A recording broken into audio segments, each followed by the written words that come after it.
இந்த மாதிரி ice cream சாப்பிட்ருக்கீங்களா? Bucket ice cream விதமான ஐஸ்கிரீம் சாப்பிட்ணுன்னா நீங்கள் வர வேண்டிய place melting magic Avadi housing போர்டில் இருக்குங்க. ஸோ அவங்க ஆம்பியன்ஸ் பார்த்திங்கன்னா காம்பேக்டாக ரொம்ப க்யூட்டாக அழகாக இருக்குங்க. ஏழ்குட்டி ஆஸ் யூஷுவல் பார்த்திங்கன்னா ஸ்ட்ராபெரி ஐஸ்கிரீம் வாங்கிட்டா நாங்கள் என்ன கேட்டிருந்தோம் பார்த்திங்கன்னா கான்செப்ட். ஸோ என்ன கான்செப்ட் பார்த்திங்கன்னா ரெட் வெல்வெட் வாக்.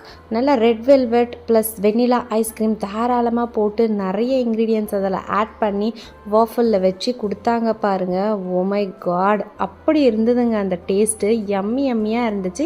இவங்ககிட்ட நிறைய டைப்ஸ் ஆஃப் ஐஸ்கிரீம் இருக்குது. ஈவன் பக்கெட் ஐஸ்கிரீம் கூட இருந்துச்சு. ரொம்ப யூனிக்காக டிஃப்ரெண்ட்டாக இருந்துச்சுங்க. அண்ட் தென் பார்த்திங்கன்னா எனக்கு எப்போவுமே இவங்ககிட்ட பிடிச்சது பார்த்திங்கன்னா சூப்பர் சார்ஜர், நம்மளோட பட்டர்ஸ்காட்ச். அண்ட் தென் பார்த்திங்கன்னா ஒரு மாக்டைலோட நாங்கள் முடிச்சிட்டோங்க. செம்மையாக இருந்துச்சு எல்லாமே. ஈவன் மீல் ட்ரீட் இருக்குது, டாக்கோஸ் ஐஸ்கிரீம் இருக்குது, hearty velvet, heavenly brownie. Try பண்ணுங்கள்.